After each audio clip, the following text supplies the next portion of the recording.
ওই ব্যবসায়ী লোকদের যিনি সর্দার ছিলেন ইহুদি, তিনি বলে ভালো একটা যুবক পাইছি, মনে হয় বড় লোকের ছেলে, তাকে আমাদের সাথে লোভ দিয়া নিয়ে যাই মক্কায়, তার থেকে মোটা অঙ্কের টাকা আমরা আদায় করে তাকে আমরা গোলাম হিসাবে মক্কার বাজারে বিক্রি করে দিব। এই কথা সালমান ফার্সির কাছে বলে নাই, বলছে ঠিক আছে চলো আমাদের সাথে মক্কায়, আমরা তোমাকে মক্কায় নিয়ে যাব। তবে তোমাকে যে আমরা মক্কায় নিয়ে যাব আমাদেরকে মোটা অঙ্কের উপঢৌকন দিতে হবে।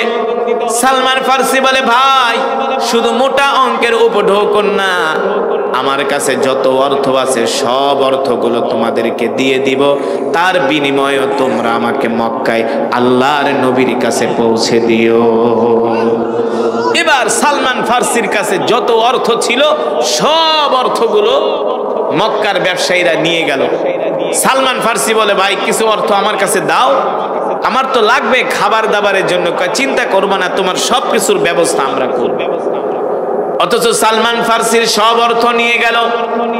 সালমান ফার্সিকে খাবারে কষ্ট দিল, সালমান ফার্সির সাথে খারাপ ব্যবহার করলো। মক্কার ব্যবসায়ীরা রোম পারস্য থেকে আবার মক্কার উদ্দেশ্যে রওনা দিল।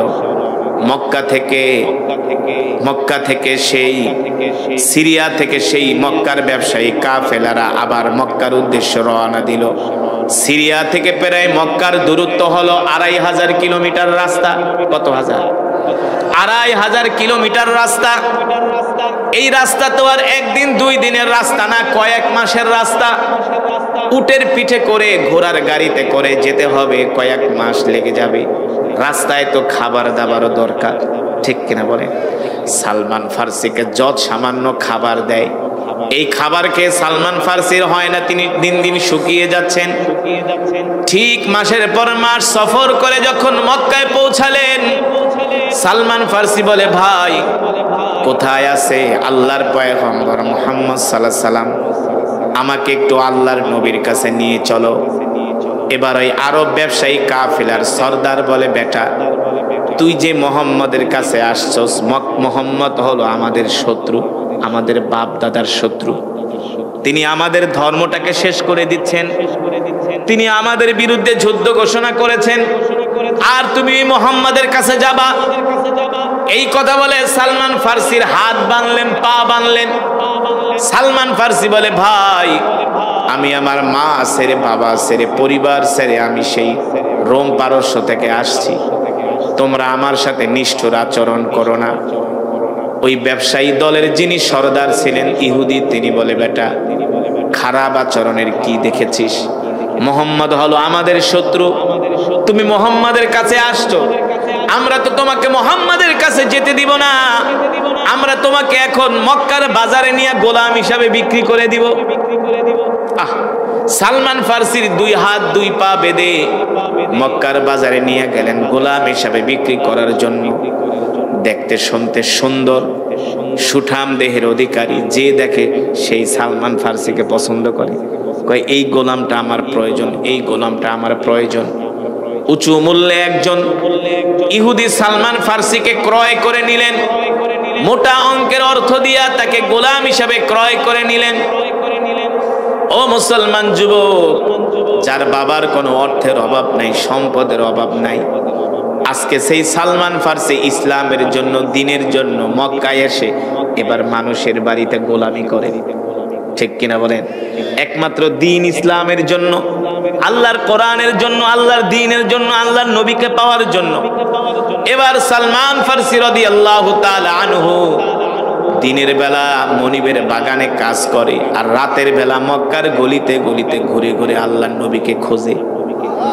দিনের বেলা মনিবের বাগানে কাজ করে, আর রাত্রবেলা মক্কার গলিতে গলিতে ঘুরে ঘুরে আল্লাহর নবীকে খোঁজ করে। সালমান ফার্সি রাদিয়াল্লাহু তাআলা আনহু বলেন, একদিন আমি খেজুরের বাগানে কাজ করতেছি, হঠাৎ করে একজন যুবক দৌড়ায়া বাগানে আসছে। আয়েশা বলে আরবরা আমাদের কপাল তো পুইরা গেছে। কি হয়েছে, কি হয়েছে? বলে ওই যে মুহাম্মদ ইবনে আব্দুল্লাহ আমাদের ধর্মটাকে শেষ করে দিচ্ছে। মুহাম্মদ ইবনে আব্দুল্লাহর জন্য মক্কার যুবকরা পাগল হয়ে গেছে। মুহাম্মদ ইবনে আব্দুল্লাহর হাতে হাত রেখে মক্কার যুবকেরা দলে দলে কালেমা পড়ে মুসলমান হয়ে যাচ্ছে।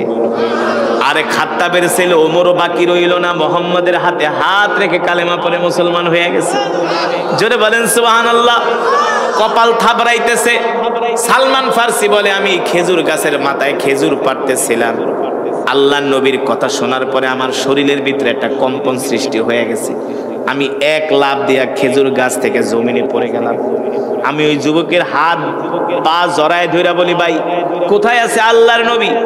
আইনা মুহাম্মদ ইবনে আব্দুল্লাহ, তুমি একটু আমাকে আল্লাহর নবীর কাছে নিয়ে যাও, কোথায় আছে? এই কথা বলার পরে যুবক সালমান ফার্সির গালের ভিতরে একটা চর বসায় দিছে। এই বেটা তুই গোলাম, তোকে আমরা গোলাম হিসাবে কিনে এনেছি, তুই আমাদের কাজ করস বাগানে, তুই মুহাম্মদ ইবনে আব্দুল্লাহর দিয়া কি করবি? বলে, ভাই থাপ্পড় একটা না আরো কয়েকটা দাও, তারপরে বলো আল্লাহর পয়গম্বর আখিরে নবী কোথায় আছে, তার কাছে আমাকে নিয়ে যাও। ভাই আমি তো রোম পারস্য থেকে আসছি আল্লাহর নবীকে পাওয়ার জন্য, কিন্তু আরবের ব্যবসায়ী কাফেলার মালিক সরদার আমাকে বেঈমানি করে তোমার সাথে তোমাদের কাছে বিক্রি করে দিছে, একটু বলো না, একটা নজর আল্লাহর নবীকে দেখে আসবো। আল্লাহু আকবার। বাগানের যিনি মালিক ছিলেন তিনি বললেন, ঠিক আছে ঠিক আছে। গোলাম তো ভালো গোলাম, ভদ্র গোলাম, আমানতদারি গোলাম, বলছে একটু মোহাম্মদ কোথায় আছে বলো, বলে দাও। এবার বলে, শোন গোলাম, ওই যে বাইতুল্লাহর পাশে একটা পাহাড় আছে যার নাম হলো জাবালে আবু কুবাইস, ওই পাহাড়ের নিচে মোহাম্মদ তার সাথী সঙ্গীদেরকে নিয়ে কোরআনের আলোচনা করে, যাও যাও মোহাম্মদকে দেখা আসো। আল্লাহু আকবার। সালমান ফার্সি রাদিয়াল্লাহু তাআলা আনহু বলেন, আমি এই কথা শোনার পরে আর দেরি করলাম না, আমি কিছু খেজুর নিয়ে আল্লাহর নবীর দরবারে রওনা দিলাম। আমি আল্লাহর নবীর দরবারে যায়া এক পলক যখন আমি আল্লাহর নবীকে দেখলাম, দেখার পরে আমার কলিজা ঠান্ডা হয়ে গেল। যাকে পাওয়ার জন্য এত কষ্ট করে আমি রোম পারস্য থেকে আসছি। আল্লাহু আকবার। সালমান ফার্সি বলেন, আমি কিছু খেজুর আল্লাহর নবীকে দিলাম, বললাম এই খেজুরটা আপনার জন্য সদকা এনেছি। আল্লাহর নবী বলে, সদকা খাওয়া আমার জন্য হারাম, সদকা খাওয়া আমার জন্য জায়েজ নাই। আল্লাহর নবী সদকার খেজুর হাত দিয়া ধরলেন না, তিনি সাহাবীদের মাঝে বিলায় দিলেন। সালমান ফার্সি বলেন, 2 নম্বরে আমি আল্লাহর নবীর জন্য 3 দিন পরে আবার কিছু খেজুর নিয়ে গেলাম, যে বললাম, ওগো আল্লাহর নবী এই খেজুরগুলো আপনার জন্য আমি হাদিয়া এনেছি। সুবহানাল্লাহ বলেন। আল্লাহর নবী বলেন, হাদিয়া আমার জন্য জায়েজ। আল্লাহর নবী নিজে সেই খেজুর থেকে খেজুর খেলেন, সাহাবীদের মাঝে বিলায় দিলেন। সুবহানাল্লাহ বলেন। সালমান ফার্সি বলে, তিনি যে আল্লাহর নবী, আমি 2টা আলামত তার মধ্যে পায়া গেছি, এখন আর একটা বাকি আছে। কয়টা? আল্লাহর নবীর ডান বাহুর মধ্যে আল্লাহ তাআলা একটা খতমে নবুয়তের সিল মাইরা দিছে। জোরে বলেন সুবহানাল্লাহ। সালমান ফার্সি বলে, আমি এই খতমে নবুয়ত, মোহরে খতমে নবুয়তের এই সিলটা আমি কিভাবে দেখব? আল্লাহর নবী তো জামা গায়ে দেওয়া। সালমান ফার্সি বলেন, আমি 3 দিন পর্যন্ত আল্লাহর নবীর পিছনে পিছনে যাই, ডানে যাই, বামে যাই, সামনে যাই, পিছনে যাই। মোহরে খতমে নবুয়ত ওই সিলটা আমি দেখতে পারি না, অঙ্কিত মোহরে খতমে নবুয়ত দেখতে তো আমি পারি না। আল্লাহর নবী তো জামা পরিধান করা। একদিন আল্লাহর নবী জানাজা পড়ে আসতেছেন, সাথে সাহাবীদের বিশাল কাফেলা। আমি আল্লাহর নবীর পিছনে পিছনে আসতেছি। আল্লাহর নবী আমাকে দেখে ডাক দিছে, তাআলা ইয়া শাবাব, এ যুবক, তুমি কি আমাকে প্রমাণ করতে চাও আমি সত্য নবী কিনা? আল্লাহর নবীকে সালমান ফার্সি বলে, আমি আপনাকে প্রমাণ করতে চাই। এটা আপনি কিভাবে জানেন? আল্লাহর নবী বলে, আমি যদি না জানি তাহলে নবী হলাম কিভাবে? জোরে বলেন সুবহানাল্লাহ। ওমা ইয়ানতিকু আনিল হাওয়া ইন হুয়া ইল্লা ওয়াহয়ু ইউহা। আল্লাহু আকবার। আল্লাহ জিবরাইলকে পাঠাই দিছে। জিবরাইল আয়েশা বলতেছে, ওগো নবী, এই যে যুবক আপনার পিছনে ঘুরতেছে, আপনি আপনার জামা মোবারক খুলে আপনি আপনার শরীর মোবারকের ভিতরে মোহরে খতমে নবুয়তের অঙ্কিত মোহরটা দেখায় দেন। সুবহানাল্লাহ। এবার সালমান ফার্সি বলেন, আল্লাহর নবীর ওই সিলটা দেখার পরে আমি আর দেরি করলাম না, আল্লাহর নবীর হাতে হাত রেখে চুমু দিয়া বললাম, নবীজি আর দেরি করবেন না, আপনি আমাকে এখনই কালেমা পড়ায় মুসলমান বানায় দেন। সালমান ফার্সিকে আল্লাহর নবী কালেমা পড়ায় মুসলমান বানায় দিল। সালমান ফার্সি বলেন, ওগো আল্লাহর নবী, আমার বাড়ি কিন্তু মক্কায় না, আমি কোনো আরবের মানুষ না, আমার বাড়ি হলো রোম পারস্যে। সুবহানাল্লাহ বলেন। ওগো নবী, আমি খ্রিস্টানদের পাদ্রীর নিকট শুনেছি শেষ জামানায় একজন নবীর আবির্ভাব ঘটবে, যার নাম হবে মুহাম্মদ ইবনে আব্দুল্লাহ, যার জন্ম হবে খেজুর বৃক্ষের দেশে, যার জন্ম হবে পাহাড়ের দেশে, মরুভূমির দেশে। ওগো নবীজি, আমি আপনার কথা শুনে সেই রোম পারস্য থেকে আমি আমার মা বাবা আত্মীয় স্বজন পরিবার সব কিছু ছেড়ে আপনার মোহব্বতে আমি মক্কায় চলে এসেছি। আল্লাহু আকবার। আল্লাহ নবী বলে, বলো কি? বলে, হ্যাঁ, আমি আমার পরিবার ছেড়েছি আপনার জন্য, আমি আমার মা ছেড়েছি, বাবা ছেড়েছি, সংসার ছেড়েছি, সব ছেড়েছি আপনাকে পাওয়ার জন্য। আল্লাহ নবী সালমান ফার্সির এই কথা শুনে তিনি কান্না করে দিলেন। সাহাবীরা কাঁদতেছেন সালমান ফার্সির এই কষ্টের কথা শুনে। ওগো নবীজি, সিরিয়ার রাজধানী দামেস্ক থেকে একদল ব্যবসায়ী কাফেলার সাথে আমি মক্কায় আসছি, আমার থেকে উপঢৌকন নিয়েছে, মোটা অঙ্কের অর্থ নিয়েছে, তারা আমার সাথে বেঈমানি করে আমাকে মক্কার বাজারে গোলাম হিসাবে বিক্রি করে দিছে, অথচ আমি আসছিলাম আপনার কাছে থাকার জন্য। এই কথা বললে কার না মায়া লাগে? মায়া লাগে না? আল্লাহ নবী বলে, বলো কি? বলে, হ্যাঁ। তো তুমি যদি আমার কাছে থাকার জন্য আইসা থাকো, তাহলে যাও, যেই ইহুদি তোমাকে কিনে নিয়ে গিয়েছে ওই ইহুদিকে বলে দাও কিসের বিনিময়ে আমার কাছে তোমাকে সে আজাদ করবে, মুক্ত করবে। সালমান ফার্সি বলেন, ওগো আল্লাহর নবী, আপনাকে ছাড়া আমার ভালো লাগে না, আপনাকে ছাড়া আমার মন টিকে না, আপনি আমাকে আপনার কাছে নিয়ে আসেন। সালমান ফার্সিকে আল্লাহর নবী বলে, যাও, ইহুদি কত অর্থ চায় তত অর্থ আমি ইহুদিকে দিব, তার বিনিময়ে আমি তোমাকে তার থেকে মুক্ত করে নিয়ে আসব। জোরে বলেন সুবহানাল্লাহ। সালমান ফার্সি দৌড়ায় ইহুদির বাড়িতে গেলেন, যা বললেন, ইহুদি যত অর্থ চাও তত অর্থ দিবে আল্লাহর নবী, তারপরও তুমি আমাকে আল্লাহর নবীর কাছে আজাদ করে দাও।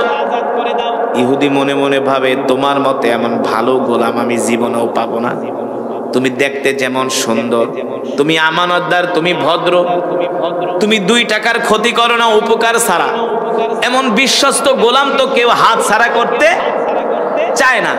ইহুদি একদিন এক এক কথা বলে, এত দিরহাম এত দিনার হলে তোমাকে মুক্ত করব, কিন্তু ইহুদি মুক্ত করে না। আল্লাহর নবী অর্থ পাঠায়, ইহুদি মুক্ত করে না। এবার আল্লাহর নবী বলে, যাও সালমান, ইহুদিকে শেষবারের মতো সতর্ক কইরা বলো কিসের বিনিময়ে হলে তোমাকে মুক্ত করবে। এবার ইহুদি বলে, সালমান, তোমার নবীকে বলে দিও যদি তোমার নবী 600 খেজুরের চারা আমাকে লাগায় দিতে পারে, ওই খেজুরের বিচি লাগানোর পরে যদি গাছ হয়, তাহলে আমি তোমাকে তার বিনিময়ে মুক্ত করে দিব। সালমান ফার্সি আল্লাহ রসুলের কাছে আইসা বললেন, আল্লাহ নবী বললেন, ঠিক আছে সালমান, ইহুদিকে বলো 600 খেজুরের বিচি রেডি রাখতে। 600 আমরা অমুক দিন যায়া ইহুদির বাড়িতে খেজুরের বিচি লাগাবো, আর সেই বিচি থেকে গাছ উঠবে, আর সেই গাছের বিনিময়ে তোমাকে আমার কাছে আজাদ করে দিবে, মুক্ত করে দিবে। সালমান ফার্সি বলে, ইহুদি তুমি 600 খেজুরের বিচি রেডি রাখো। ইহুদি বলে, ঠিক আছে, আমি 600 খেজুরের বিচি রেডি রাখছি। আল্লাহর নবী সাহাবীদের কি নিয়ে ইহুদির বাড়িতে গেলেন, যে বললেন, সাহাবীরা, আমরা সালমানকে মুক্ত করার জন্য ইহুদির বাড়িতে আসছি, 600 খেজুরের বিচি লাগাবো, সেই বিচি থেকে গাছ উঠবে, সেই গাছের বিনিময়ে আমাদের ভাই সালমানকে আমাদের কাছে মুক্ত করে দিবে। আল্লাহু আকবার। সব সাহাবীরা খুশি। আজকে সালমান ফার্সি সাহাবীদের সাথে একবারের জন্য চলে যাবে, সবাই খুশি। কিন্তু দুষ্টু ইহুদি কি করলেন, ওই খেজুরের বিচিগুলো আগুন দিয়া পোড়ায় ফেললেন। কখনো পোড়া বিচিতে গাছ হয়? পোড়া বিচিতে গাছ হয় না। আল্লাহ নবী সাহাবীদের জামাত নিয়ে ইহুদির বাড়িতে গেলেন। যাওয়ার পরে বললেন, সালমান, যাও যাও, খেজুরের বিচিগুলো নিয়ে আসো। খেজুরের বিচিগুলো নিয়ে আসা হলো। ইহুদি বলে সালমান খেজুরের বিচি দিয়া কি করবা? বিচি তো আমি আগুন দিয়া পোড়ায় ফেলছি। তার মানে ইহুদি হলো সালমান ফার্সিকে মুক্ত করবে না, ঠিক কিনা বলেন? এই কথা শোনার পরে সালমান ফার্সি কান্না করে দিছে। আল্লাহর নবী কয় সালমান কাঁদো কেন? বলে ওগো নবীজি ইহুদি ষড়যন্ত্র করে খেজুরের বিচিগুলো আগুন দিয়া পোড়ায় ফেলছে। আল্লাহর নবী বলে সালমান তুমি চিন্তা করো না, আল্লাহ চাইলে ওই পোড়া খেজুরের বিচি থেকে আল্লাহ গাছ উঠায় দিতে পারে। জোরে বলেন সুবহানাল্লাহ। যাও যাও যাও ইহুদিকে বলো পোড়া খেজুরের বিচিগুলো আমার কাছে নিয়ে আসতে। এবার ইহুদি মনে মনে ভাবে মুহাম্মদ তোমাকে তো আমি চিনি, তোমার হাতে পোড়া খেজুরের বিচি গেল, এই বিচি থেকে গাছ উঠবেই উঠবে, কারণ তুমি দুনিয়ার কোনো সাধারণ মানুষ নও, তুমি হলে আল্লাহর নবী, তুমি হলে আল্লাহর নবী, আমি ভালো করেই জানি তুমি আল্লাহর নবী। এবার ইহুদি কাঁপতে কাঁপতে আল্লাহর নবীর কাছে খেজুরের বিচিগুলো নিয়ে আসছে। আল্লাহর নবী বলে সালমান একটা একটা করে বিচি আমার কাছে দিবা। কি করবা? একটা একটা করে বিচি আমার কাছে দিবা, আর সাহাবীরা তোমরা গর্ত করো সিরিয়াল ধরে, কিন্তু পিছনের দিকে তাকাবা না। পিছনের দিকে তাকানো নিষেধ, পিছনের দিকে তাকাবা না, পিছনের দিকে তাকানো নিষেধ। সাহাবীরা সিরিয়াল ধরে গর্ত করতেছেন, সালমান ফার্সি একটা একটা করে করে খেজুরের বিচি আল্লাহর নবীর কাছে দিচ্ছেন, আর আল্লাহর নবীর থুতু মোবারক দিয়া খেজুরের বিচি পরিষ্কার করে করে গর্তের ভিতরে দিচ্ছেন। আমার নবী এমন বরকতের নবী, যেই নবীর কথা আল্লাহ কোরআনে বলেছেন ওমা আরসালনাকা ইল্লা রাহমাতাল লিল আলামিন। আল্লাহু আকবার। যেই নবীর থুতু বরকতে লবণাক্ত পানি মিষ্ট হয়ে যায়। জানেন না বদরে এখনো একটা কূপ আছে। সাহাবীরা যখন যুদ্ধ করার জন্য বদরের প্রান্তরে গেলেন, যেখানে সাহাবীরা তাবু বেঁধেছিলেন, সেখানে একটা পানির কূপ আছে। তো যুদ্ধ করার জন্য পানি প্রয়োজন। সাহাবীর ওই কূপের পানি খেয়ে দেখে পানি লবণাক্ত। এসে বললেন ওগো নবীজি একটা পানির কূপ আমরা পেয়েছি আমাদের তাবুর কাছে, কিন্তু পানিটা লবণাক্ত, পানি মুখে দেয়া যায় না, এত তিতা। আল্লাহ নবীকে আমাকে সাথে করে নিয়ে চল। আল্লাহ নবীকে সাথে করে নিয়ে গেলেন। আল্লাহ নবী তার মুখ থেকে একটু থুতু একটু লালা ওই লবণাক্ত পানিতে দেওয়ার সাথে সাথে পানি মিষ্ট হয়ে গেছে। সেই পানির কূপ এখনো বদরের প্রান্তরে নাই, নাই, এখনো আছে, কিয়ামত পর্যন্ত থাকবে। নবী একটা মৃত গাছের নিচে বসেছিলেন, সীমান্তবর্তী এলাকা জর্দান। কোথায়? সেই মৃত গাছের নিচে বসার সাথে সাথে আল্লাহ রসুলের বরকতে সেই গাছ জীবিত হয়ে গেছে। আজও পর্যন্ত সেই গাছ বেঁচে আছে, কিয়ামত পর্যন্ত সেই গাছ থাকবে, যেই গাছকে বলা হয় সাহাবী গাছ। এটা হলো আল্লাহ রসুলের বরকতের কারণে, ঠিক কিনা বলে? আল্লাহ নবী বলে সাহাবী সালমান চিন্তা করো না, একটা একটা করে খেজুরের বিচি আমার কাছে দাও। আল্লাহ নবীর কাছে খেজুরের বিচি দেওয়া হলো। আল্লাহ নবী থুতু মোবারক দিয়া পরিষ্কার কইরা করা খেজুরের বিচি মাটির মধ্যে গর্তের ভিতরে ঢুকাই দিতেছে। 600 খেজুরের বিচি এক সাইড থেকে লাগাতে লাগাতে এক প্রান্ত থেকে অপর প্রান্ত গিয়েছেন। অপর প্রান্তে যাওয়ার পরে আল্লাহর পয়গম্বর বললেন সাহাবীরা এবার পিছনের দিকে তাকাও। এ ইহুদি এবার পিছনের দিকে তাকাও, দেখো তো খেজুরের গাছে বিচিতে গাছ উঠছে কিনা। ইহুদি তাকায় দেখেন 600 খেজুরের বিচিতে সাথে সাথে গাছ উঠে গিয়েছে। ওই খেজুরের বিচি থেকে চারা গজিয়েছে, খেজুরের বিচি থেকে চারা গজিয়েছে। কোন কোন বর্ণনায় আসছে 40 দিন পরে সেই খেজুরের বিচি থেকে খেজুর দিয়েছে, যেই খেজুরের নাম হলো আজওয়া খেজুর। কোন খেজুর? আজওয়া খেজুরটা কিন্তু ছাই কালার, পোড়া কালার। জানেন কারণ কি জানেন? ওই যে পোড়া বিচি, পোড়া বিচি থেকে আল্লাহ বলে এই কিয়ামত পর্যন্ত এই পোড়া বিচি থেকে যে খেজুর হবে, এই খেজুরগুলো ওই পোড়া বিচির কালার হবে। সুবহানাল্লাহ বলেন, আরো জোরে বলেন সুবহানাল্লাহ। এবার সালমান ফার্সিকে আল্লাহ নবী ইহুদির কাছ থেকে মুক্ত করে নিয়ে গেলেন। এখন কি আর রাখার আর বাপের ক্ষমতা আছে? কারণ কত দুষ্টামি করছে, শেষ পর্যন্ত খেজুরের বিচি পর্যন্ত পড়ছে, তারপরেও রাখতে আল্লাহ নবীকে সালমান ফার্সি আল্লাহ রসুলের সাথে চলে গেলেন। সালমান ফার্সি বলে ইহুদি ভালো থাকিস, গেলাম, বহুত জ্বালাইছস। সাহাবীরা বলে সালমান চলো ভাই আমাদের সাথে। এবার সালমান ফার্সি আল্লাহ নবীর সাথে চলে গেলেন। সালমান ফার্সি যায় ঘুমায় আছে। আল্লাহ তাআলা কোরআনুল কারীমের আয়াত নাজিল করছে, ইন্নাকা লা তাহদি মান আহবাবতা ওয়ালাকিন্নাল্লাহা ইয়াহদি মান ইয়াশা ওয়া হুয়া আ'লামু বিল মুহতাদিন। সালমান ফার্সি ফজরের নামাজ পড়ার জন্য মসজিদে নববীতে গেছে আল্লাহ রাসূলের কাছে। আল্লাহ রাসূলের কাছে যাওয়ার পরে সালমান ফার্সি বলেন এটা হলো হিজরতের পরের ঘটনা। সালমান ফার্সি ফজরের নামাজ পড়তে মসজিদে নববীতে গেছেন। আল্লাহ কোরআনের আয়াত নাজিল করছে। এই আয়াত যায় আল্লাহ রাসূলের সামনে সালমান ফার্সি তেলাওয়াত করে আর বলে, ওগো নবীজি, আজকে রাত্রে না একটা কোরআনের আয়াত নাজিল হয়েছে। বলে কোন আয়াত?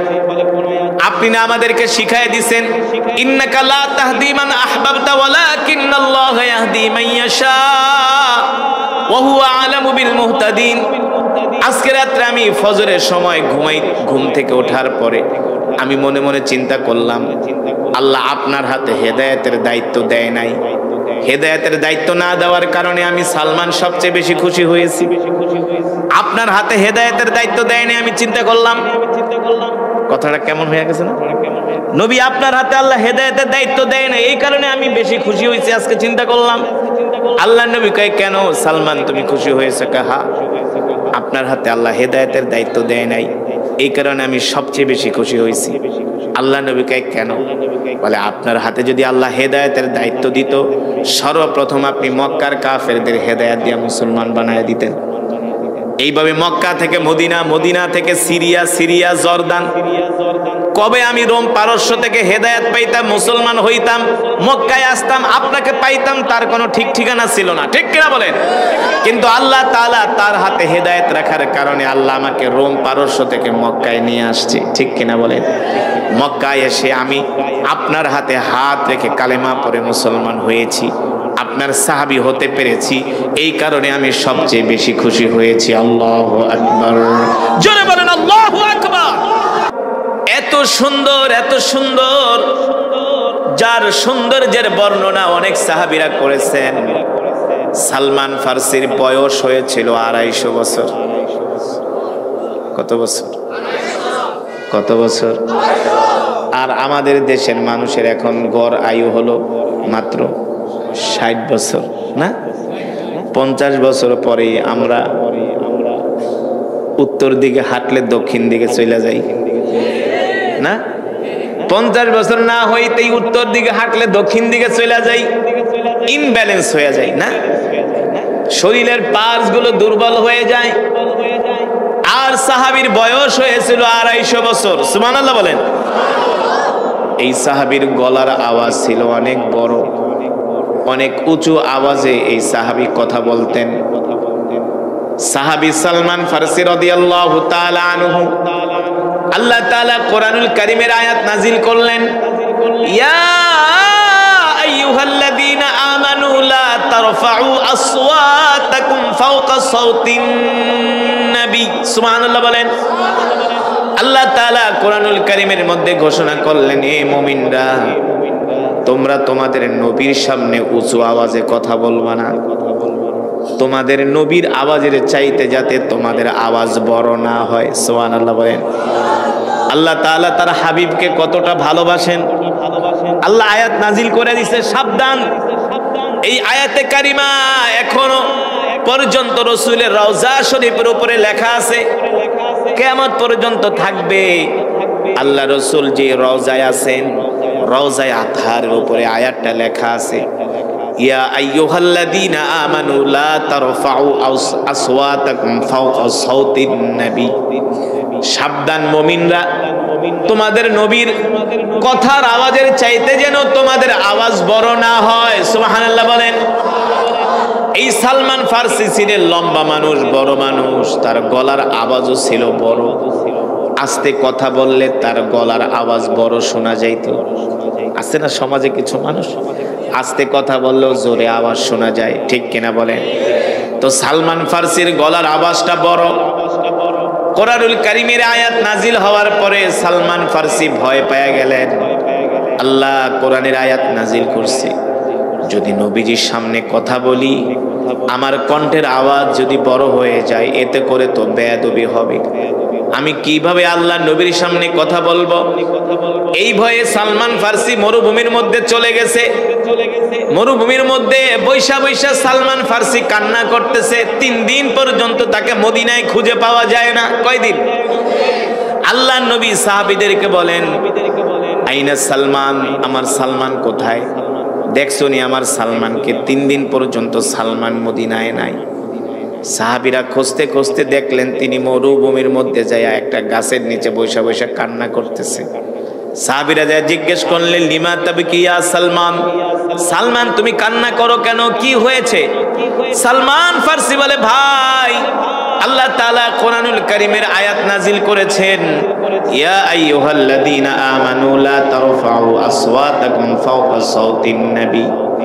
আল্লাহ তাআলা এই আয়াতে বলেছেন, সাবধান তোমাদের গলার আওয়াজ যাতে তোমাদের নবীর আওয়াজের চাইতে বড় না হয়। কিন্তু নবীজির সামনে কথা বললে তো আমার গলার আওয়াজ একটু উঁচু আওয়াজ বড় শোনা যায়। এতে করে যদি আমার বেয়াদবি হয় তাহলে তো আমি হাসরের ময়দানে ক্ষমা পাবো না। ঠিক কিনা বলেন? দেখেন সাহাবীরা আল্লাহর কোরআনকে কেমন ভাবে ভয় করত। ঠিক কিনা বলেন? শুধু ভয় করে নাই, এই কোরআনের জন্য রাসূলের সাহাবীরা জীবন দিয়েছে। রাসূলের সাহাবীরা মা বাবা ছেড়েছে, এই কোরআনের জন্য নিজের মাতৃভূমি ছেড়েছে, নিজের পরিবার ছেড়েছে এই কোরআনের জন্য। যে সাহাবীর কথা বললাম সালমান ফার্সি, তিনি মক্কার কোনো মানুষ না, মদিনারও মানুষ না, তার বাড়ি হলো রোম পারস্যে। কোথায়? তিনি কিন্তু প্রথম মুসলমান ছিলেন না। যার কথা বললাম তিনি কিন্তু প্রথম মুসলমান ছিলেন না। সালমান ফার্সি তিনি 3টা ধর্ম পালন করেছেন। 1 নম্বরে তিনি খ্রিস্টান ধর্ম পালন করেছেন 50 বছর। কয় বছর? 2 নম্বরে তিনি ইহুদি ধর্ম পালন করেছেন 50 বছর। কত হলো? 3 নম্বরে তিনি মূর্তি পূজা করেছেন 50 বছর। কত হলো? বয়স 250-250-র মধ্যে 150 বছর 3টা ধর্ম পালন করছে। কোনো মজা পায় না। কি পায় না? কোনো মজা পায় না। দেখে সব ধর্মের ভিতরে ভেজাল। সালমান ফার্সি ছিলেন বড় লোকের ছেলে, তার বাবা ছিল বিলিনিয়ার, তার বাবা ছিল রোম পারস্যের নাম করা ব্যবসায়ী। সালমান ফার্সি তার বাবার সন্তান। সম্পদের অভাব নাই, বিলাসিতার অভাব নাই, আরাম আয়েশের অভাব নাই, কোনো দিকে সালমান ফার্সির অভাব নাই। কিন্তু সালমান ফার্সি শান্তি পায় না। 3টা ধর্ম পালন করেছে, কোনো ধর্মের মধ্যে তিনি মজা পায় না, আত্মতৃপ্তি পায় না। সালমান ফার্সি বলেন, একদিন আমি ঘর থেকে বের হলাম, দেখি কিছু খ্রিস্টানরা গির্জার মধ্যে বসে তারা তাদের ধর্মীয় কিতাব পড়তেছে, ইনজিল শরীফ। খ্রিস্টানদের ধর্মীয় কিতাবের নাম হলো ইনজিল। নাম কি? ইনজিল শরীফ। সালমান ফার্সি বলেন, আমি কিছুক্ষণ ইনজিলের তেলাওয়াত শুনে আমার কাছে ভালোই লাগলো। আমার কাছে ভালোই লাগলো। যিনি খ্রিস্টানদের ধর্মগুরু ছিলেন পাদ্রী। খ্রিস্টানদের ধর্মগুরুদের বলা হয় কি? পাদ্রী। পাদ্রীর জবান থেকে আমি ইনজিলের তেলাওয়াত শুনলাম, ভালোই লাগলো। কিন্তু ভালো লাগলে কি হবে? আমার দিলে শান্তি লাগে না। খ্রিস্টান সব মানুষগুলো রাত্রবেলা বাড়িতে চলে গেল। সালমান ফার্সি বলেন, আমি পাদ্রীর হাত 2টা জোর করে ধরলাম। পাদ্রীর হাত 2টা আমি জোর করে ধরে বললাম, পাদ্রী আমার নাম সালমান, 50 বছর ইহুদি ধর্ম পালন করেছি, 50 বছর মূর্তি পূজা করছি, আর 50 বছর খ্রিস্টান ধর্ম পালন করতেছি। তার মানে তোমার চেয়ে আমি কম বুঝি না? তোমার চেয়ে আমি কম বুঝি না। ইনজিলের তেলাওয়াত শুনতেছি কিন্তু মজা লাগে না। সত্যি করে বলো, এর চেয়ে আর কোন সত্য ধর্ম আছে কিনা? সুবহানাল্লাহ বলেন। এই 3 ধর্মের চেয়ে আর সত্য কোন ধর্ম পৃথিবীতে আছে কিনা? পাদ্রী বলে, সালমান, সালমান, আমি যদি তোমাকে সত্য কথা বলি তাহলে আমার জীবন সংখ্যা হবে, আমার জীবনের উপরে আঘাত আসবে। সালমান ফার্সি বলেন, তোমাকে প্রোটেকশন দেওয়ার জন্য যা যা দরকার সব আমি করব। তুমি তো আমার বাবাকে চিনো, আমার বাবা হলো রোম পারস্যের মধ্যে নাম করা ব্যবসায়ী, আমি তার ছেলে। তোমার যা দরকার আমি সব তোমাকে দিব, তারপরে বলো এর চাইতে আর সত্য কোনো ধর্ম আছে কিনা? পাদ্রী বলে, সালমান, আমি যদি তোমাকে সত্য কথা বলি খ্রিস্টানরা আমাকে হত্যা করবে, খ্রিস্টানরা আমাকে মেরে ফেলবে, সুতরাং আমি তোমার কাছে এই কথা বলতে পারবো না। সালমান ফার্সি বলে, শোনো, তুমি যদি না বলো তাহলে আমি মনে করব তুমি সত্যবাদী লোক না, তুমি মিথ্যাবাদী। কারণ যারা সত্যবাদী লোক তাদের কাছে কখনো সত্য গোপন থাকে না, ঠিক কিনা বলেন? এবার ওই পাদ্রী ডাক দিয়া বলে, সালমান, বর্তমানে যে খ্রিস্টান ধর্ম আমরা পালন করতেছি, আমাদের যে ধর্মীয় কিতাব আছে, এই কিতাবের মধ্যে খ্রিস্টানরা ভেজাল ঢুকায় দিছে। সুতরাং সালমান, তুমি যদি সত্য ধর্ম পেতে চাও, রোম পারস্যের সত্য ধর্ম পাবা না। সত্য ধর্ম পেতে হলে তোমাকে চলে যেতে হবে মক্কায়, তোমাকে চলে যেতে হবে মক্কায়। ওই মক্কায় একজন শেষ নবীর আবির্ভাব ঘটেছে, যার নাম হলো মুহাম্মদ ইবনে আব্দুল্লাহ। আল্লাহু আকবার। তিনি একটা ধর্ম নিয়ে পৃথিবীতে আগমন করছেন, যেই ধর্মের নাম হলো ইসলাম। ইন্নাদ-দীনা ইনদাল্লাহিল ইসলাম।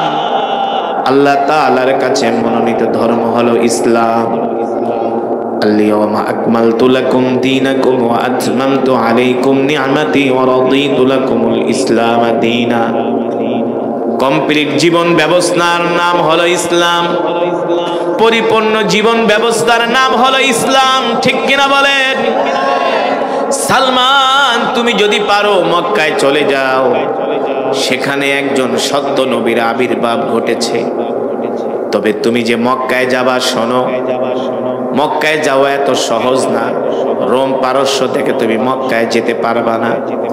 যদি পারো রোম পারস্য থেকে তুমি সিরিয়ায় চলে যাবা। সিরিয়ার রাজধানী দামেস্কে আরবের ব্যবসায়ী কাফেলার, আরবের ব্যবসায়ী লোকেরা ব্যবসা করার জন্য সিরিয়ায় আসে। যদি পারো দামেস্ক থেকে তাদের সঙ্গী হইয়া মক্কায় চলে যাবা। আর মক্কায় যায়া যদি শেষ নবী মুহাম্মদ ইবনে আব্দুল্লাহকে পাও, দেরি করবা না, তার হাতে হাত রেখে কালেমা পড়ে মুসলমান হয়ে যাবা। তবে সালমান, শুনে রাখো, শেষ জামানায় নিজেকে অনেক মানুষ নবী দাবি করবে। শেষ নবীকে চিনার 3টা আলামত আছে। কয়টা আলামত?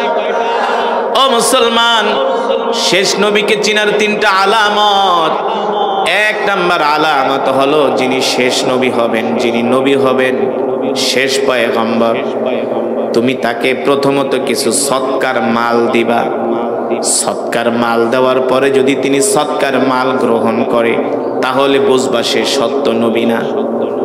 তাকে হাদিয়া দিবা, যদি হাদিয়া খায় তাহলে ভাববা সত্য নবী। আর তার ডান বাহুতে আল্লাহ তাআলা খতমে নবুয়তের একটা মোহর, একটা সিল মেরে দিয়েছে। আল্লাহু আকবার। যার পরে এই পৃথিবীতে আর কোন নবীর আগমন ঘটবে না, ঠিক কিনা বলেন? মা কানা মুহাম্মাদুন আবা আহাদিম মির রিজালিকুম ওয়ালাকিন রাসূলুল্লাহি ওয়া খাতামান নাবিয়্যিন। আল্লাহু আকবার। আমাদের নবী হলেন শেষ নবী। এই নবীর পরে আর কোন নবীর আগমন পৃথিবীতে হবে না, ঠিক কিনা বলেন? আল্লাহর রাসূলের হাদিস, আল্লাহ বলেছেন, আনা খাতামুন নাবিয়্যিন লা নাবিয়্যা বাদি। আমার পরে আর কোন নবীর আগমন হবে না, আমি শেষ নবী, আখেরি পয়গম্বর। সালমান ফার্সিকে পাদ্রী বললেন, সালমান, যদি পারো দ্রুত মক্কায় চলে যাও। ও যুবক মুসলমান। এবার সালমান ফার্সি বাড়িতে আসলেন, তার মা তার বাবাকে ডাকলেন, ডাক দিয়া বললেন, মা, আমি আর তোমাদের সাথে থাকবো না, আমি মক্কায় চলে যাব। সালমান ফার্সির মা জিজ্ঞেস করে, কেন রে বাবা মক্কায় যাবি? বলে, মা, শেষ জামানায় একজন নবীর আবির্ভাব ঘটেছে, যার নাম হলো মুহাম্মদ ইবনে আব্দুল্লাহ। আমি 3টা ধর্ম পালন করছি, কোন ধর্মের ভিতরে আমি শান্তি পাই নাই। আমার কাছে মনে হয় শের জামানার যিনি নবী আখিরি পয়গম্বর, যাকে পেলে আমি শান্তি পাবো, ওই ধর্ম পালন করতে পারলে আমি মুক্তি পাবো। আল্লাহু আকবার। সালমান ফার্সির মা বাবা বলে, বাবারে কোন জায়গার কোন মোহাম্মদ চিনি না, জানি না, যার জন্য তুমি দেশ ত্যাগ করবা, মা বাবা ছাড়বা, পরিবার ছাড়বা। সালমান ফার্সির মা বলে, বাবারে একবার কি চিন্তা করলা না? তুমি কি তোমার মায়ের কথা ভাবলা না? তোমার মা তোমাকে ছাড়া থাকতে পারবে না, তোমার বাবা তোমাকে ছাড়া থাকতে পারবে না। সালমান ফার্সি ডাক দিয়ে বলে, মা তুমি যেমন আমাকে ছাড়া থাকতে পারো না, বাঁচতে পারো না, আমিও আখিরি নবীকে ছাড়া বাঁচতে পারবো না। আমি আমার জীবনের চেয়ে আখিরি নবীকে ভালোবাসি। আল্লাহু আকবার। মা আমাকে বিদায় দিয়ে দাও। সালমান ফার্সি রাদিয়াল্লাহু তাআলা আনহু মা বাবার থেকে বিদায় নিয়ে নিজের মাতৃভূমি পরিবার ছেড়ে এবার উদ্দেশ্যে মক্কার উদ্দেশ্যে রওনা দিয়েছেন আল্লাহর নবীকে পাওয়ার জন্য। সুবহানাল্লাহ বলেন। রোম পারস্য থেকে তিনি আসলেন সিরিয়ার রাজধানী দামেস্কে। আয়েশা জিজ্ঞেস করেন, ভাই মক্কা থেকে একদল ব্যবসায়ী কাফেলা ব্যবসা করার জন্য মক্কায় আসছে, কোথায় আছে তারা? বলে, অমুক জায়গায় যাও, সেখানে আরবের ব্যবসায়ীরা তাঁবু গেড়েছে। সালমান ফার্সি সেই আরব বণিকদের তাঁবুর কাছে গেলেন, যে জিজ্ঞেস করলেন, তোমরা কি মক্কা থেকে আসছো? বলে, হ্যাঁ। কবে যাবে মক্কায়? বলে, অমুক দিন। তোমার বাড়ি কোথায়? বলে, আমার বাড়ি হলো রোম পারস্যে। তাই মক্কায় কেন যাবা? বলে, শোনো, মক্কায় নাকি একজন নবীর আবির্ভাব ঘটেছে, যার নাম হলো মুহাম্মদ ইবনে আব্দুল্লাহ। আরবের ব্যবসায়ী কাফেলারা বলে, হ্যাঁ, তোমার কি হয়েছে বলো? বলে, শোনো, আমি কোনো সিরিয়ার মানুষ না, আমার বাড়ি হলো রোম পারস্যে। আমি মক্কায় যে সেই নবীর হাতে হাত রেখে কালেমা পড়ে মুসলমান হয়ে যাব। এই যে দেখেন, আজকে শীত, প্রচন্ড ঠান্ডা, এই প্রচন্ড ঠান্ডার ভিতরে আপনারা যারা আসছেন, আরো মুসলমান ছিল কি ছিল না? ছিল কি ছিল না? সবাই কি আসছে? আসতে পারছে না? তাদের কপালে সেই সৌভাগ্য হয় নাই। যে দেখেন তারা বিড়ি টানতেছে, যে দেখেন তারা টেলিভিশন দেখতেছে, ফেসবুক চালাইতেছে, ঘরের ভিতরে বৈশা বৈশা কম্বলের নিচে লেপের নিচে বৈশা বৈশা তারা বিড়িতে টান মারতেছে। আসে নাই, তাদের কপালে হেদায়াত নাই। ঠিক কিনা বলেন? তারা নামাজ পড়ার জন্য মসজিদে আসে না। ফজরের নামাজ তো দূরের কথা, এই সমাজে কিছু মুসলমান আছে যারা জুমার নামাজই পড়ে না। আর এই ওয়াজ মাহফিলের পাশ দিয়া বিড়ি টানতে টানতে যায়, কিন্তু ওয়াজ মাহফিলে আইসা বসার সৌভাগ্য হয় না। কপালে তো থাকতে হবে, হেদায়েত তো থাকতে হবে। ঠিক কিনা বলেন? এই কারণে হেদায়েতের মালিক আল্লাহ তাআলা আপনাকে, আমাকে, আমাদের সকলকে আল্লাহ হেদায়েত দেওয়ার কারণেই আমরা কোরআনের মাহফিলে আসতে পারি, মসজিদে যেতে পারি, দ্বীনের কথা শুনতে পারি। এটা কার নেয়ামত? জোরে বলেন। আল্লাহ তাআলার নেয়ামত। হেদায়াত অনেক বড় বড় নেয়ামত। আল্লাহ সবাইকে হেদায়াত দেয় না। মান ইউরিদিল্লাহু বিহি খাইরান ইউফাক্কিহু ফিদ্দীন। আল্লাহ যাকে পছন্দ করে, যাকে ভালোবাসে, তাকে দ্বীনের ইলম দান করে, আল্লাহ তাকেই হেদায়াত নসিব করে। ঠিক কিনা বলেন? এই কারণে মুসলমান, আজকের মাহফিলে যেহেতু শীতের ভিতরে কষ্ট করে আসছেন, আজকের মাহফিল থেকে প্রতিজ্ঞা করেন, ওয়াদা করেন, জীবনে যতদিন বাঁচবেন আর কোনোদিন নামাজ ছেড়ে দিবেন না। রাজি আছেন? ইনশাআল্লাহ। আমরা সবাই হাত তুলে আল্লাহর কাছে ওয়াদা করব যে, আল্লাহ এই শীতের ভিতরে যেহেতু মাহফিলে নিয়ে আসছেন, জীবনে যতদিন বাঁচায় রাখবেন, কোনোদিন যাতে আমাদের থেকে ফরজ নামাজ জামাতের সাথে তাকবীরুল্লাহর সাথে না ছোটে। আমরা কে কে রাজি আছে হাত উঠে আল্লাহকে দেখাই। লিল্লাহে তাকবীর, লিল্লাহে তাকবীর। বলেন আল্লাহ। আর জোরে বলুন আল্লাহ। ওয়াদা করলাম আর কোনোদিন নামাজ ছেড়ে দিব না, নামাজ ছেড়ে দিব না, নামাজ ছেড়ে দিব না। আল্লাহ কবুল করে নেন। হাত নামাজ, নামাজ পড়বেন তো ইনশাআল্লাহ? কয় ওয়াক্ত? এক ওয়াক্ত। আপনাদের এলাকায় জুমার নামাজে কেমন মুসল্লি হয়? কেমন? প্রচুর না? মসজিদেও জায়গা হয় না নাকি? ছাদেও জায়গা হয় না? অজুখানেও জায়গা হয় না নাকি? তাহলে ফজরের সময় অবস্থা কি? খালি ভয়ানক নাই। এই হলো আমাদের সমাজের অবস্থা। ওয়াজ শুনলে হবে না, নামাজ পড়তে হবে, ঠিক কিনা বলেন? আজকের মাহফিল কমিটিকে ধন্যবাদ। আজকের মাহফিল কমিটি হলো শিক্ষিত, কালচারাল, সংস্কৃতিবান। কিছু মাহফিল আছে বক্তা উঠায় রাত 11টায়, ওয়াজ শেষ করে রাত 12টা, 12:30, 1টায়, পরে ঘুমাইতে ঘুমাইতে 2টা, ফজরের নামাজ শেষ। কিন্তু এই মাহফিলের শিডিউলটা সুন্দর। হ্যাঁ, 9:30টায় উঠেছেন, 11টায় ওয়াজ শেষ, বাড়িতে যাইবেন 11:30, 12টার ভিতরে ঘুমায় পড়বেন, মাশাআল্লাহ ফজরের নামাজ পড়বেন, পুরা রাত ইবাদতের সওয়াব পাবেন, ঠিক না? আমি যদি 10,000 শব্দ তেলাওয়াত করে থাকি, 10,000-কে 10 দিয়া গুণ দেন, কত হয়? হিসাব হন জানেন না? হ্যাঁ, 10,000-কে 10 দিয়া গুণ দিলে হয় 1 লাখ। যদি 20,000 শব্দ তেলাওয়াত করি, 20,000-কে 10 দিয়া গুণ দেন 2 লাখ। যত হাজার শব্দ পড়েছি 10 দিয়া গুণ দেন, কত হাজার শব্দ পড়েছি আমরা জানি না, জানেন কি? জোরে বলেন। তত হাজার শব্দের বিনিময়ে আল্লাহ তাআলা কম পক্ষে আমাদেরকে 10টি করে নেকি দান করেছে। শুধু কি এখানেই শেষ না? এই মজমায় যারা এসেছেন সকলেই এক খতম করে করে কোরআনুল কারীমের সওয়াব পেয়েছেন। কিভাবে বলতে পারবেন? এক খতম করে যে কোরআনুল কারীমের সওয়াব পেলেন, কিভাবে বলতে পারবেন? কিভাবে? কুল হু আল্লাহ, কুল হু সূরাতুল ইখলাস। হাদিস শরীফে এসেছে, তিরমিজির বর্ণনায় সাহাবী আবু সাঈদ আল খুদরি রাদিয়াল্লাহু তাআলা আনহু থেকে হাদিসটি বর্ণিত। আল্লাহর নবী বলেন, কেউ যদি সূরাতুল ইখলাস শরীফ 3 বার তেলাওয়াত করে, আল্লাহ তাআলা তার আমলনামায় এক খতম কোরআনুল কারীমের সওয়াব দান করে। তাহলে আমরা এই মজমায় এসেছি, এক খতম করে করে কোরআনুল কারীমের সওয়াব পেয়েছি, খুশি নাকি বেজার? বলি আলহামদুলিল্লাহ। যে মজমার মধ্যে এতগুলো খতমে কোরআনের সওয়াব হয়, ওই মজমার মধ্যে দোয়া করলে আল্লাহ তাআলা সেই দোয়া ফিরাইয়া দিতে পারেন, ঠিক কিনা বলেন? তো আমরা চাই এই প্রচন্ড শীতের ভিতরে যেহেতু কষ্ট করে বাড়ি থেকে আসছি, আমরা শেষ মোনাজাত দিয়ে বাড়িতে যাব। এতটুকুন ইমানের পাওয়ার এই এলাকার মুসলমানের আছে, এতটুকুন ধৈর্য আছে। কার কার সেই ইমানের পাওয়ার আছে আল্লাহকে দেখায় দেই। লিল্লাহে তাকবীর।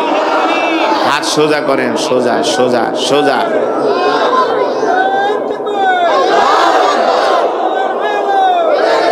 বলেন আল্লাহ, আরো জোরে বলুন আল্লাহ। আমাদের গুনাহগুলো মাফ করে দেন আল্লাহ, শেষ মোনাজাত দিয়া যাওয়ার তৌফিক দেন। বলি আমিন। হাত নামান। রাগ করছেন? আরে ওরা যদি 31st নাইট পালন করতে পারে রাত 3টা পর্যন্ত জেগে জেগে, আমরা কেন কোরআনের মজমায় বসতে পারবো না? ঠিক কিনা? ওরা যদি রাত ভরে ফেসবুকে অশ্লীল গান দেখতে পারে, মেসি রোনাল্ডোর ফুটবল খেলা দেখতে পারে, আমরা কেন কোরআনের মজমায় থাকতে পারবো না? ওরা যদি শয়তানকে খুশি করার জন্য হারাম কাজ করতে পারে, আমরা কেন দিনের কাজ করতে পারবো না? ঠিক কিনা বলে? ঠিক না? আমার কথা কি যৌক্তিক নাকি অযৌক্তিক? হ্যাঁ, যৌক্তিক। এই মজমায় যতক্ষণ বসে থাকবেন, এই মজমাকে রাসূলের হাদিস মাজালিসুল ইলমি রাউদাতুম মিন রিয়াদিল জান্নাহ। আল্লাহর নবী বলেন, দুনিয়ার জমিনে যে জমিনের মধ্যে কোরআনের আলোচনা হয়, কোরআনের তেলাওয়াত হয়, ওই মজমা দুনিয়ার কোনো সাধারণ মজমা থাকে না, আল্লাহর জান্নাতের টুকরায় পরিণত হয়ে যায়। জোরে বলেন সুবহানাল্লাহ। মুসলমান, এই আসমান কার? জমিন কার? আমরা কার গোলাম? জোরে বলেন, কার গোলাম? আমরা এক আল্লাহর গোলাম। আল্লাহ তাআলা ছাড়া আমরা কাউকে ভয় করি না। আল্লাহ তাআলা ছাড়া আমরা কারো সামনে মাথা নত করি না। আমরা এক আল্লাহর সামনে মাথা নত করি, ঠিক কিনা বলেন? যেই কোরআন আমি আপনাদের সামনে তেলাওয়াত করলাম, ও মুসলমান, এই কোরআনের জন্য আল্লাহর নবী উহুদের ময়দানে দান্দান মোবারক শহীদ করেছেন। এই কোরআনের জন্য আল্লাহর নবী তায়েফের ময়দানে রক্ত দিয়েছেন। কথা বলে না। এই কোরআনের জন্য রাসূলের সাহাবীরা জীবন দিয়েছে, ঠিক কিনা বলেন? আমাদের যদি প্রয়োজন হয় আল্লাহর জমিনে দ্বীন কায়েমের জন্য, আমরা আমাদের রক্ত দিব, আমরা আমাদের মাল দিব, প্রয়োজনে আমরা আমাদের জান দিব, যদি প্রয়োজন হয় আমরা আমাদের সন্তানদেরকে এতিম করব, স্ত্রীদেরকে বিধবা করব, তারপরে আল্লাহর জমিনে দ্বীন কায়েম হবে ইনশাআল্লাহ। তো সেই স্পিরিটটা যে আসবে কোত্থেকে? ওলামায়ে কেরামের মজমায় আসলে তো সেই ঈমান বাড়বে। কারণ আপনারা তো কোরআনই পড়তে পারেন না, সূরা ফাতিহাই সহি করে পড়তে পারেন, ঠিক কিনা বলেন?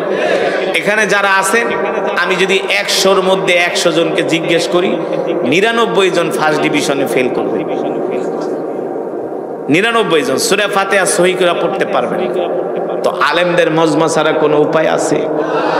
জোরে বলেন ও মুসলমান। যেটা বলছিলাম, এই কোরআন আল্লাহর জবানের কালাম। আল্লাহ তাআলা বিশ্ব নবীর উপরে কোরআন নাজিল করেছেন, আর আল্লাহ তাআলা ঘোষণা করেছেন ওয়ানুনাজ্জিলু মিনাল কুরআনি মা হুয়া শিফাউন ওয়া রাহমাতুল লিল মুমিনিন। আল্লাহ রাব্বুল আলামিন বলেন, নবী আমি আল্লাহ আপনার উপর যে কোরআন নাজিল করেছি, এই কোরআন আমি মুমিনের শেফার জন্য নাজিল করেছি। সুবহানাল্লাহ বলেন। এই কোরআন আমি মানুষের মুক্তির জন্য নাজিল করেছি। এই কোরআন হলো মানুষের জন্য শেফা, এই কোরআন হলো মানুষের জন্য মুক্তি, ঠিক কিনা বলেন? সুতরাং এই কোরআনকে পাওয়ার জন্য, এই কোরআনকে ভালোবাসার জন্য, এই কোরআনকে বুকে ধারণ করার জন্য, কোরআনের জন্য আল্লাহর রাসূলের সাহাবীরা জীবন দিয়েছেন, রক্ত দিয়েছেন, জিহাদের ময়দানে গিয়েছেন। এ যুবক, তুমি আমি আল্লাহর কোরআনের জন্য কি করেছি? আমরা মনে করি বছরে একবার কোরআন দিয়া খতম তারাবি পড়লেই কোরআনের হক আদায় হয়ে যায় না। আমরা মনে করি বাপ মরে গেছে, 40 দিন পরে 40 জন ইমাম দাওয়াত দিয়া 10টা গরু জবাই করায়া 50,000 মানুষকে খিচুড়ি খাওয়াইলেই কোরআনের হক আদায় হয়ে যায়। এত সোজা না রে যুবক ও মুসলমান, এই কোরআনের হক আদায় করা এত সোজা না। আল্লাহর কোরআন বলে, এ দুনিয়ার মানুষ, তোমরা যদি আমার হক আদায় করো, আমি আল্লাহ হাসরের ময়দানে তোমাদের পক্ষে আল্লাহর আদালতে সুপারিশ করব। আল কোরআনু হুজ্জাতুল লাকা ওয়া আলাইক। আল্লাহর কোরআন বলে, যদি তোমরা দুনিয়াতে আমাকে ভালোবাসো, আমি কোরআন তোমাদেরকে পথ দেখায় দেখায় জান্নাত পর্যন্ত পৌঁছে দিব। যদি কোরআন বলে আমাকে যদি ভালোবাসো, পথ দেখায় দেখায় জান্নাত পর্যন্ত পৌঁছে দিব। আর যদি আমাকে ভালো না বাসো, আমি কোরআন আল্লাহর আদালতে তোমাদের বিরুদ্ধে মামলা দায়ের করব, ঠিক কিনা বলেন? এবার আপনারা নিজেরাই নিজেদের বিচার করেন, কয়জন মুসলমান আমরা কোরআন পড়তে পারি? কয়জন মুসলমান আমরা কোরআনকে জীবনের চেয়েও ভালোবাসি? যদি বলেন হুজুর আমি আমার জীবনের চেয়ে কোরআনকে ভালোবাসি, আল্লাহর রাসূলকে ভালোবাসি, তাহলে তো আপনার মধ্যে আল্লাহর কোরআনের শিক্ষা থাকতো, ঠিক কিনা বলে? অথচ এই কোরআনের জন্য রাসূলের সাহাবীরা নিজের মাতৃভূমি ত্যাগ করেছেন। এই কোরআনের জন্য রাসূলের সাহাবীরা মা বাবা ত্যাগ করেছেন। এই কোরআনের জন্য রাসূলের সাহাবীরা নিজেদের আয়েশি জিন্দেগি, বিলাসী জিন্দেগি ত্যাগ করেছেন একমাত্র আল্লাহর কোরআনের জন্য। সুবহানাল্লাহ বলেন। রাসূলের একজন সাহাবী যার নাম হলো সালমান ফারসি। নাম কি? নাম শুনছেন? যার নাম হলো সালমান ফারসি। দেখতে শুনতে সাহাবী ছিল। আর ইমানি আওয়াজ দিয়ে পড়ি আলহামদুলিল্লাহ। ইমানদার মুসলমান, সমস্ত প্রশংসা কার জন্যে? আরো জোরে বলি, কার জন্যে? যত জোরে জোরে তাকবীর দিবেন তত শীত কমে যাবে, ঠিক কিনা বলেন? আর ইমানদার মুসলমান কোরআন শুনলে তো এমনি শরীর গরম হয়ে যায়। কোরআন হলো গরম। কোরআন কি গরম না? এই কারণে দেখবেন আলেমদের সব সময় রাগ বেশি। কি বেশি? আলেমদের কি বেশি? রাগ বেশি, কারণ তাদের ভিতরে কোরআন আছে, আর কোরআন হলো গরম। লাউ আনজালনা হাযাল কুরআন আলা জাবালিন লারাআইতাহু খাশিআম মুতাসাদ্দিআম মিন খাশিয়াতিল্লাহ। আল্লাহ এই কোরআন পাহাড়ের উপর অবতীর্ণ করতে চেয়েছেন, ঠিক কিনা বলেন? পাহাড় ভয়ে থরথর করে কাঁপতেছিল। এই কোরআন আল্লাহ জমিনের উপরে নাজিল করতে চেয়েছিলেন, জমিন ভয়ে থরথর করে কাঁপতেছিল। সেই কোরআন আল্লাহ নাজিল করেছে মানুষের উপরে, ঠিক কিনা বলেন? আল্লাহর পয়গম্বরের উপরে আল্লাহ তাআলা কোরআন নাজিল করেছেন, ঠিক কিনা বলেন? সুতরাং কাদের রাগ বেশি? যারা হক্কানি আলেম, তারা শরীয়তের বিরোধী কোনো কাজ দেখতে পারে না, কোরআন বিরোধী কোনো কাজ দেখতে পারে না। দেখলেই তাদের মাথা গরম হয়ে যায়। সারাদিন আপনি আলেমদেরকে গালি দেন, আপনাকে কিছুই বলবে না। যখন কোরআনের বিরুদ্ধে একটা কথা বলবেন, তখন নরম আলেমও গরম হয়ে যায়। এটা হলো কোরআনের পাওয়া, ঠিক কিনা বলেন? সেই কোরআনের তেলাওয়াত আপনারা এতক্ষণ শুনছেন তো? হ্যাঁ, আমি কোরআনুল কারীম পড়েছি, আপনারা শুনেছেন। এক এক হারফে 10টি করে নেকি পেয়েছেন। কয়টা করে নেকি? আরো জোরে, কয়টি করে নেকি? 10টি করে নেকি। কোনো সন্দেহ আছে? আল্লাহ রাসূলের হাদিস, আলিফুন ওয়া লামুন ওয়া মিমুন ওয়া হারফুন। নবীজি বলেন, কেউ যদি কোরআনুল কারীমের আলিফ লাম মিম এই 3টা শব্দ তেলাওয়াত করে, আল্লাহ তাআলা 3 শব্দের বিনিময়ে তার আমলনামায় 30টা নেকি দান করে।